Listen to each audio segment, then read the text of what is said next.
You hear that?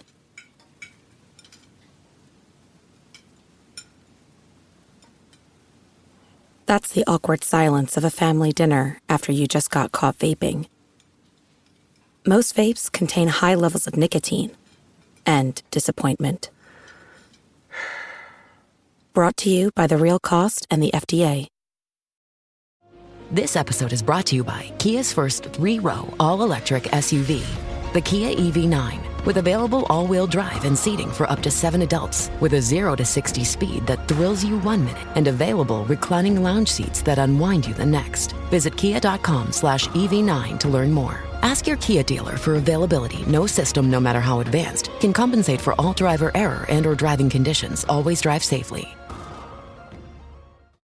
Alright, what's up guys? Welcome to another episode of the TMossBoss Show. And in today's episode, gonna be talking about Call of Duty Modern Warfare 3. Not the classic one that we all played when we were in high school, when we were kids. No, I'm saying the one that's coming out in about 4 hours, I believe. Yeah, so here's the thing. I have been thinking about buying it, but I'm gonna buy it on disc. I am going to buy it on pretty much a way where, like, okay, if this game don't work, I can, take the game up out my console, go, get my money back, trade it in towards something else, because I'm like, I'd rather do that than to have it where I'm stuck with this game, because the thing is this, the reason why I won't be playing this game on PC is because they're using the same exact file that was used for Modern Warfare 2. That file is broken, and I'm not trying to be going back and forth trying to have it where I gotta reinstall Steam and uninstall Steam and do all this extra stuff where I can just buy this game on disc and gotta worry about installing and uninstalling stuff. I can buy it on disc, see if I like it. If I don't like it, the thing is this, might not be able to get all my money back, but at least I'll be able to get some of my money back, and I'm not just stuck with a $70 game that's broke. Because that's the thing that I ain't like about that. And I think for those that don't know what the situation is, so yeah, I bought Call of Duty Modern Warfare 2 on my PC because I play better when it comes to a mouse and a keyboard, especially with shooting games. So it looks like, yeah, this time around, I'm going to have to play it on a console with a controller and things. And I guess it's probably good to do that because I have been telling myself, like, I want to start playing games, shooting games, especially on a controller again, because I'm like, yeah, I've kind of have lost my touch. Like, you play with a mouse and keyboard for so long, you've mentally adapted to that versus, with a controller. And I just recently had got back into, not recently, like it was some point in time this year, I did plug up like my consoles, not directly to my PC, but I'm just able to stream and record videos a lot easier since all that stuff. I ain't gotta like go back and forth across my room, have it where stuff is plugged into into my TV, and then have it where like other things is plugged into my computer. So yeah, it's just easier that way. To why are they talking about notifications for Steam? I'm like, well, not Steam, but TikTok Studios. I'm like, bro, I'm trying to work here, all right. So, but anyways, no. So I went ahead, I bought Call of Duty Modern Warfare 2 on PC. And the game, so the thing is this, that's what they trying to do with this new Call of Duty, is have it where it's like, oh, well, let's have it where people buy up the game now and have it where they can play the story mode, and then they could, and they're stuck with the game, because from what I've heard, the story mode takes about 4 hours to beat. You're only allowed to play a game up to like 2 hours and things, and then have it for about 2 weeks, and I think, yeah, they released this sometime last week, but from what I've heard, the story takes 4 hours to beat. So after them 4 hours, it's like, bruh, you're stuck with or after 2 hours, you're stuck with the game. I'm not gonna do all of that. I'm like, no, if I gotta wait, I know people are probably like, so what have I been doing? What games have I been playing? I've been playing every other game that I got besides playing Call of Duty Modern Warfare 3, because I am not gonna fall for the same trick that you guys got me with last year, making it seem like, oh yeah, we're releasing campaign, and that's such a clickbait thing to do. You're titling the game Call of Duty Modern Warfare 2, making it seem like it's gonna live up to the hype of the OG Modern Warfare 2. I buy that game on PC. Game worked when it came to the campaign, but when it came to the full game releasing, and then that was the one mode that I wanted to play a lot of because I was like, oh, that mode seems like it's fun. I wanted to play DMZ. I played DMZ, or no, I think it was DMZ and co-op. Was it DMZ. I don't think I was in. I think I did play a little bit of DMZ, but it was the co-op mode that they have on there, and that mode kept crashing. And then eventually it got to a point where the game wasn't even starting up at all. The thing was this. I remember at one point in time I got mad at the game and I uninstalled it. Then I reinstalled it just to play for old time's sake and see what was going on and all that stuff. I go to play it, game wasn't starting up. I'm trying everything possible. They talking about do this to the files, copy and paste it to this file and then try it. Do this, and this. No, what you had to do was uninstall Steam, Battle.net, wherever you bought this game. You had to uninstall that along with every other game you got installed on that program, and then you're able to play Call of Duty all over again. I'm not trying to do that every time to play that game. So that's why I was like, hey, look, I'll go out and get me a disc copy tomorrow when the game fully releases. But I know one thing for sure, I'm not going to be stuck with that game, all right? Because I'm like, if that game get to messing up on console, you best believe I'm going to get my money back, or at least get some of my money back if I get it at GameStop's or any other store. And then, yeah, they're all like, oh, you're only going to get this much in credit and this. I'm like, okay, cool. Take it. I don't want it. I will trade it into some, because I got another game on my radar, and it's the last Gran Turismo game that they released, not 7, but the game before that, Gran Turismo Sport, and I'm like, I want to get into playing the single player mode on that, and yeah, play some racing game, because I'm like, I will not be stuck with a game again where you guys is known for doing some shady stuff. And the thing is this, if I buy this Call of Duty, and it's not because I'm more so buying it for the zombie mode. I am going to probably most likely play the campaign mode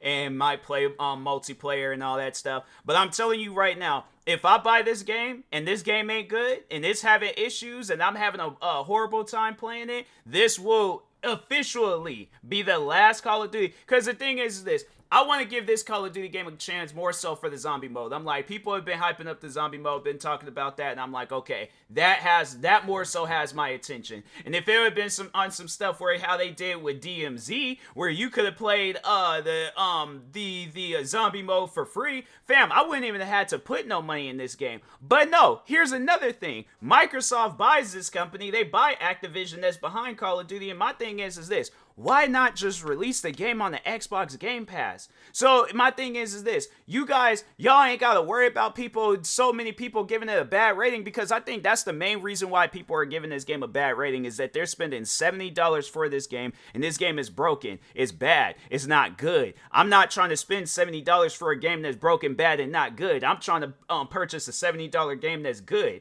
And you mean to tell me there's all these indie developers out there that exist where they're coming out with these games, and I guarantee and I promise you, coming into next year, that's what's going to be my goal. Promoting old retro games and indie developers. But I cannot support what the gaming industry is today, where you got a lot of games that's coming out and they're all bad.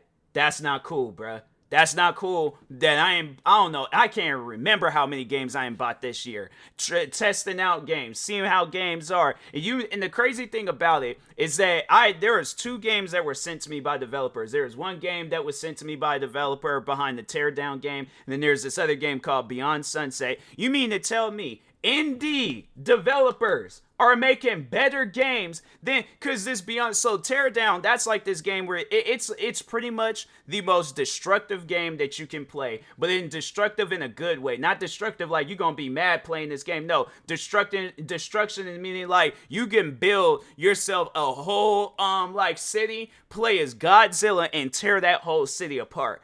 That level of destruction. That's what I like. And they literally have Godzilla in the game. I synced it, alright? So, that game. And then they have it where you could create all these other things, got mods and all this other stuff. Then they got this Beyond Sunset game, retro-looking game, got this dope 80s vibe to it.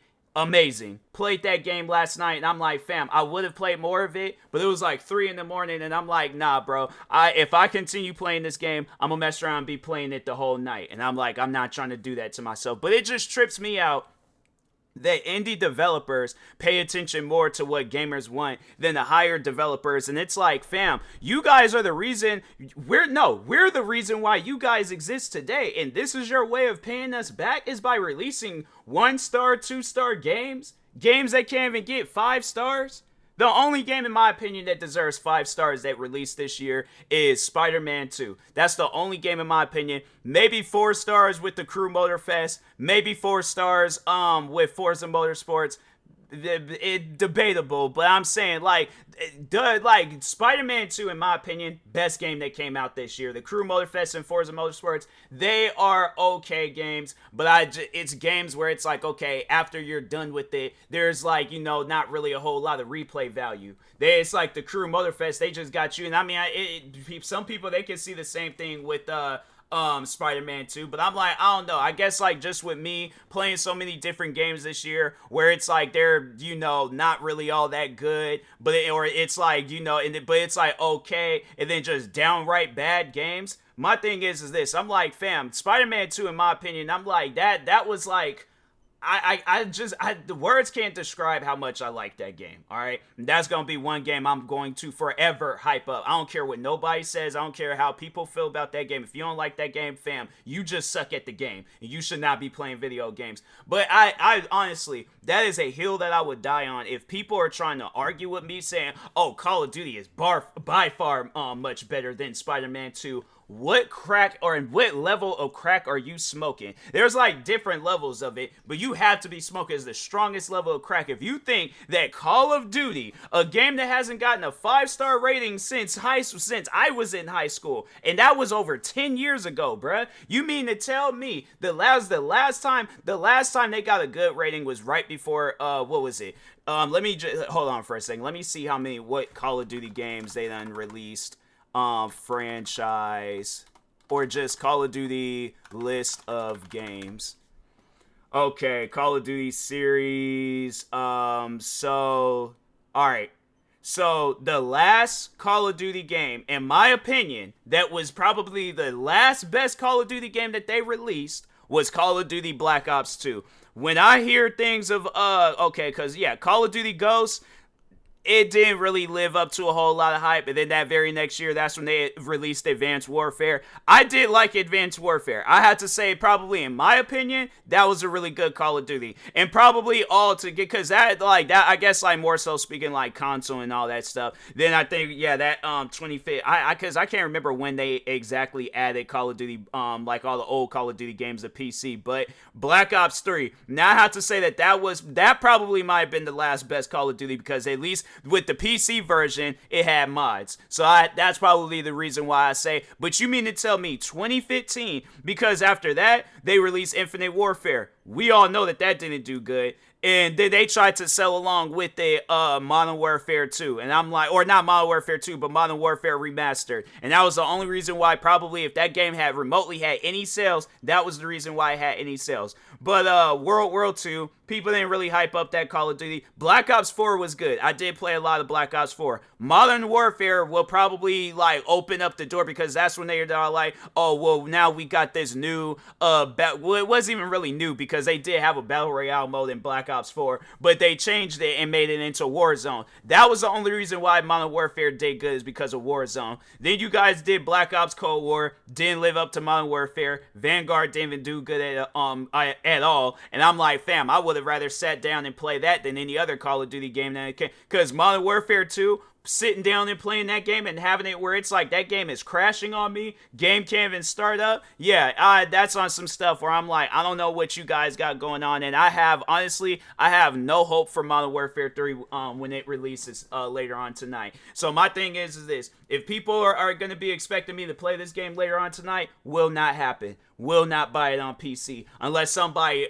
sends me a copy. That'll be the only way I'll play this game tonight. But other than that, I have no desires on using my hard-earned money when I could do better things with my money. Going out buying, I could go out and buy me some new headphones. Could go out and buy me a brand new pair of shoes. I could go out and buy, support some indie developers. Get me some music equipment. Get me some content creating equipment. There's so many different things I could do with that $70. Put it towards something, or just buy out something with just the whole $70. But I will not. My thing is this: I will not waste it, at least on PC. But it's like, I will not waste my full $70 for this game. What I will do, if I really want to play this game, what I will do is buy it on console, because I feel like that's the thing. What upsets me is that, why is it that you guys develop these games on PC, but you only have it where it's like more so compatible and optimized for the new gen consoles? You're developing the game on the computer. Why is it more optimized on a console, on an Xbox Series X and a PlayStation 5 than the computer that you developed it on?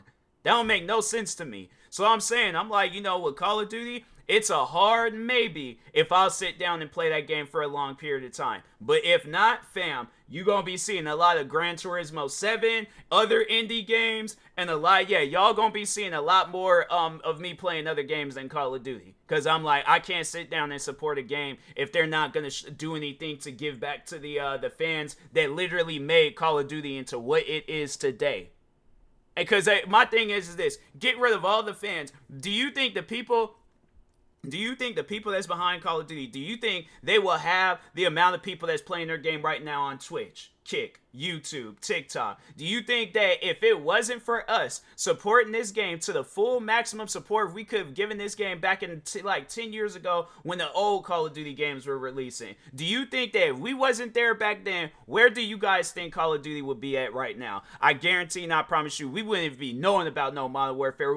No, the thing is this: Modern Warfare 3 will probably release, and it will probably be the best game to ever be released, but we won't know that because people keep supplying these guys money. And my thing is this. My thing is this. They got one last chance with me. One last chance, and that's Modern Warfare 3. After that, if this game ain't good, my thing is this: the only reason why I'll probably trade this game in is because maybe another game came out, and if it's a toss up between both games, I'm traded in that Call of Duty game, and I'm, saving my money and things and putting it towards another game and stuff, because games is expensive. But if I have to trade this game in or get rid of it because the game is bad, I promise you, they can come out with whatever said Call of Duty. They can have it where it's the Call of Duty of my dreams, bro. The Call of Duty of my dreams, where it's this open world, ultra realistic, the best Call of Duty of all time. I promise you, I will not buy it. I will not buy it. All right. So Modern Warfare 3, last chance with me and Activision.